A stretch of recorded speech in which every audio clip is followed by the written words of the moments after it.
Look at here. We're still getting a few tomatoes here and there. It's January. All from tomato plants that I was growing over the summertime. And come to think of it, I started these plants about 12 and a half, 13 months ago as seedlings from starts. Wow, that's pretty neat. First time that it's happened here on the homestead. The plants are dead, but the last few remaining tomatoes that were green have turned red. And I think if this greenhouse, if I was able to seal it up more and keep it slightly warmer in here, they would still be alive. But we just gradually continue to make progress as we can, because we weren't doing this last year. And there's a number of other things that we have growing in here as well. We still have these leeks right here. They've been growing. A few more tomatoes in there need to be harvested out. We got some root crops down here. And then right over here, check this out. We have some cucumbers that came up, but we also have a bunch of cilantro that has just come up volunteer from plants that I had grown last year. You can see some beets and other things down there. But most of this has just come up on its own. Love cilantro. It's great. Fresh cilantro and tomatoes in January. Love it.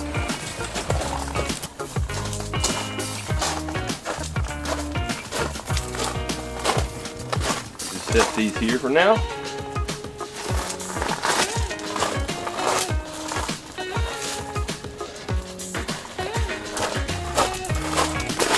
Here.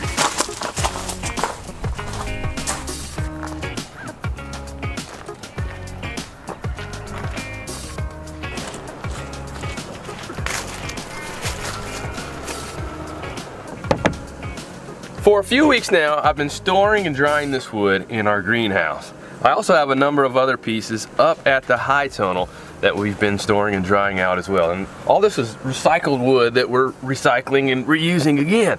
Trying to do as much of that as we can, especially with the prices of lumber right now being so expensive. We're trying to do what we can just to be resourceful and use various resources available to us. And this wood we received from my brother-in-law, who got it off a construction site from these wooden boxes, and he was like, "Oh, they're gonna just be trash. Somebody can use them." And I was like, "Yeah, we can use them if you don't mind." So he's like, "Yeah." So we've used a number of the pieces of wood to construct a goat pen, a kid stall, or goat stall, kid pen, whatever you want to call it. And that's been where our newest addition to the homestead has been hanging out with his mother. And we're still trying to figure out what his name will be, but we kind of narrowed it down to either Remy or Cody. Those are two that we're kind of leaning towards right now, but we're still taking suggestions. If any of you have any suggestions, you feel free to leave them in the comment section below. But from that project, from making the kid stall there, we still had more of the wood available, so it was quite a big box. And we were just trying to figure out how to use it in various ways, and I plan to use it again on this cube structure right here. This cube building we constructed a number of years ago, and we constructed it for the purpose of a walk-in cooler. We had it set up with the AC unit with a CoolBot attached to it, and what the CoolBot is basically this little unit that tricks the AC unit to drop the temperature down to the 40s and 30s where we kept it. Usually kept it around, I think, 32 degrees, somewhere around there, for a place, basically a large refrigerator where we could bring our garden produce in here to be able to store it. And it worked really well. We were able to keep cool our salad mixes and various things that we were growing in the garden, and it worked really well all up until about mid-June, late June of the first year that we used it, when it was just so hot the AC unit was unable to keep it cool enough. And typically it would work really well, and if this building was in an area that was covered or in the shade, it would do a good job. But where we placed it, which was my mistake, right here in the middle of the sun, especially in the middle of the summer, it just stays too hot for it to keep it cool. And besides, it probably could be sealed up better, and it could actually have refrigeration unit panels to keep it cooler. But let's just say we ended up scrapping the idea of using it as a walk-in cooler and ended up converting it into I called grow room. And that has worked out well for us for a number of years now, and it's been the place where we have started our seedlings, like the tomato plants that I was just showing you in the greenhouse. All those were started right in here. We also grew things like microgreens and other things, and it's been a really neat. It has worked, like I said, it has worked out really well as a grow room. But one of the downsides and challenges that it has come up with using it as a grow room is actually watering the plants, the starts, and it's a pain because you have to take all the trays out, water them, and then let them kind of draw off just a little bit, and then bring them back in. And then if you have to do that multiple times a day, it can be a little laborious, whatever the word is. You know what I mean? Just a little bit too much work. So I plan to set something up in the greenhouse where we can seal it up a little bit better and set it up where we can actually water the plants in there and have that be where we start our seedlings. So we're going to be once again converting this cube structure here into something else. So right now it's an absolute mess in here. We got stuff a little all over the place in here. With everything that's been happening in our world, like, we need to start beefing up our food storage for ourselves. So we gradually have, as we have been wrapping up with starting plants in here and using it as a grow room, we've been using it more as a pantry where we're storing our food items. And with all the different things that we're bringing out of the garden last year, we started canning and preserving more of our stuff. And we're like, oh, we need a place to store that as well. And with our house, our yurt that we live in, having limited storage space, we definitely need a dedicated space to where we can have a pantry. I don't want to have in your living space all this bulk food and pantry items stored up there. You want to be able to live in your living space and store in a storage space. So that's why I officially decided to convert this building into a pantry. And I've been looking at various pictures online, and there's just some pictures of some really fancy homestead pantries, and I'm like, ooh, I'd like to have a pantry like that. I'm jealous. So that's the goal. Hopefully I can make something somewhat as nice as some of those pantries. So that's what we're going to be doing. But the first thing we need to do is we just need to start getting these items out of here, just so we can start working on it. So the wood that I was talking about earlier and showing you earlier, we're going to be putting it up on the walls because we never finished the walls. We just have the insulation there, so we'll put that wood right over top of that after we get everything out of here. I got 200. Hey guys. Hi. Man, you have changed, Sailor. What happened? Did you fall in lava? Has life been that rough? What have you guys been up to? Doing schoolwork.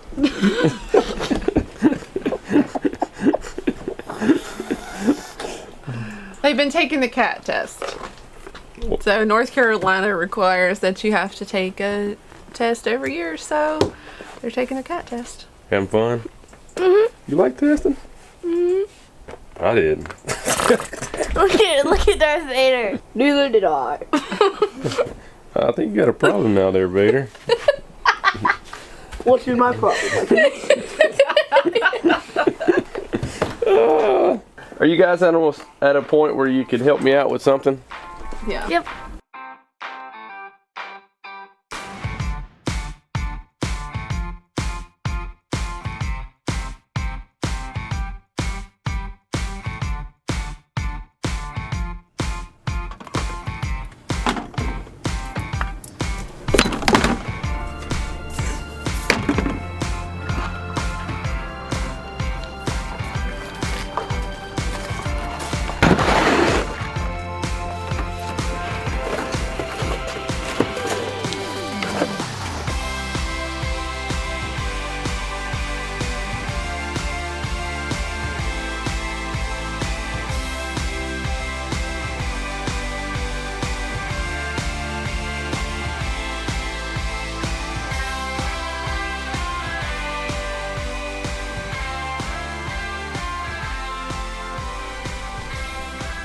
So we have a whole conglomeration of things going on out here.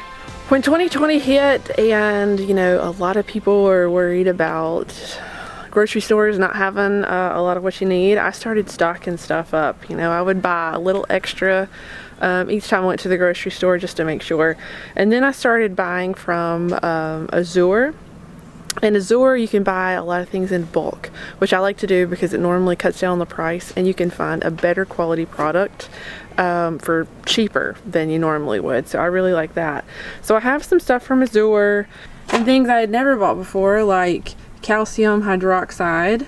I have never glassed eggs before, but I knew that is a long-term preservation for eggs, that you can use calcium hydroxide in water and put your fresh eggs in there and then it'll store them for like a year. And I really wanted to try that. I haven't done it yet, but I have it just in case. So this is also our, you know, pantry is also, you know, your just in case type of thing too. I also bought spices in bulk. Every time I went to the store, I would buy extra, you know, olive oil or avocado oil. And I would buy it not only just for us, but I bought in bulk and had extra just in case, you know, we needed to share with somebody or trade, or you never know whenever things like that happen, especially in that moment whenever the shelves were not as full as they were and people were panic buying. You know, I just wanted to make sure that we had enough for our family and for more people if need be. And seeing all this stuff out here on the table, you know, it's nice to have it and I am so thankful for it, but it just shows me that I haven't really kept up with everything how I should, and I really would like to become more organized and have a better system for all this. So we're using the older and while we can still add to our pantry. So that's something I need to work on. Do you have any, you know, tips that maybe I could garner knowledge from? Let me know in the comment section below. And one other thing that we have out here are our 30-day food supply. And we have these because this is our backup to our backup. You know, we always talk about having systems in place, and you know, just in case a worst case scenario happens, we still have something else. So it's always good to be prepared.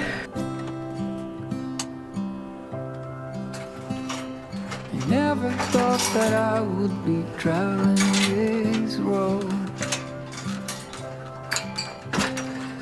People keeps missing, the clouds seem to fade. On every occasion I whisper your name. I'm happy to hear that you'll still be around. I thought you were leaving without a sound.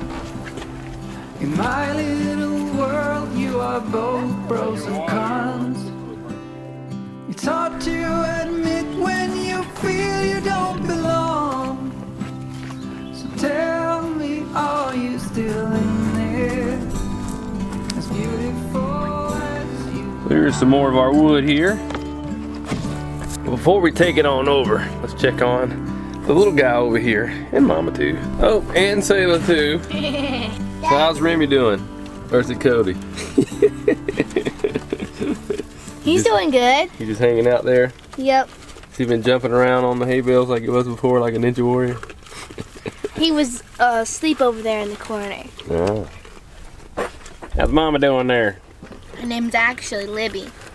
She is a mama though. I know, but it's Libby.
Shield your eyes. Get your clamp, buddy.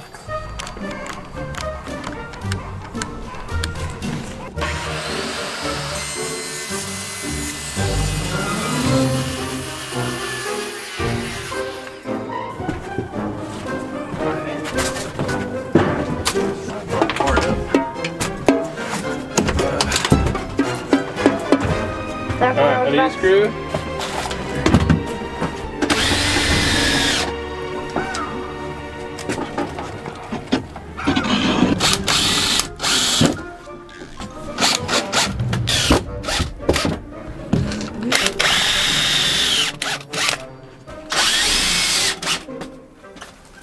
Ideally, it would have been best if we would have set up these interior walls when we originally constructed this place. But we were working on a very limited budget, and we were just doing what we could to scrape by. As I'm sure is the case with some of you guys. Maybe you're doing it now, maybe you've done it in the past, and when you're in that phase, you just gotta do what you gotta do to get by, to make progress. So that's what we did. We used this when we could as the walk-in cooler, and then once it wasn't working, then what we did was we ended up getting a number of various used refrigerators to store our produce in as we were taking it from the garden. Then we washed it and then stored it in those refrigerators before we took it to our customers. So we just did what we had to do. And that's what we've been doing for the past couple years now.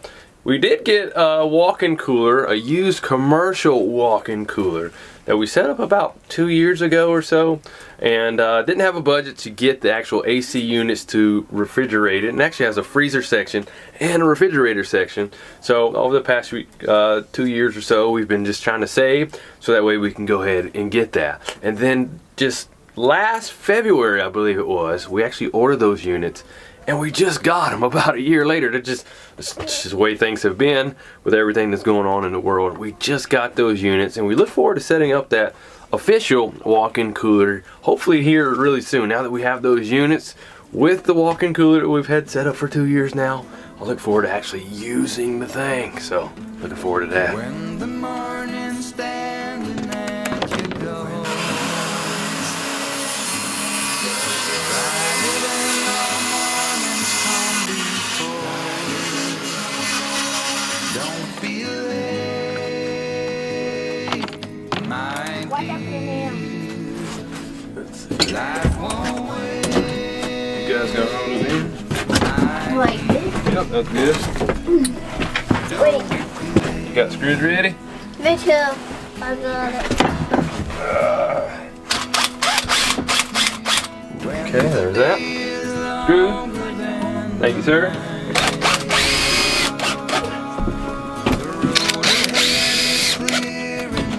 Screw, Micah. Thank you.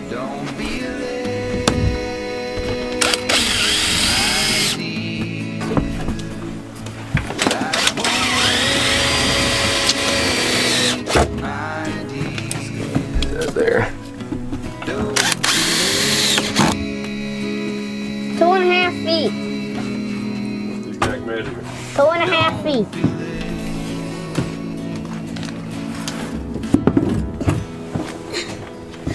So what can I do inside? Write the number down again. So what can I do inside? Daddy. When the evening falls across the land and your lover's reaching you the hand, What do you read? don't be late, my dear. Life won't wait, my dear. Don't be Wow. So how's it look? I'm kind of digging the rustic worn wood look. I was originally thinking that maybe we would paint the wall, but I'm kind of digging this look right here. Let me know what you think. Still about halfway, a little under halfway done with the room here. And I can even hear a difference in how it sounds in here, a little bit more of an echo. But I think we're at a stopping point right now. Get Lacie's counsel and see what she thinks about it, as well as see what you guys have to think about it. And then I think we'll just think over it overnight. And in the meantime, just cover up what we have. I'm also planning to put some wood down here on the shelves, just so our canned goods and things that we preserve will sit on the shelf much easier and more stable. But that's work for another day. But I guess you guys are gonna have to stay tuned and see how this pantry turns out. I'm gonna finish the inside as the plan, as well as I plan to do the outside, put siding on it to make it look to match the yurt. So that's what we got coming up.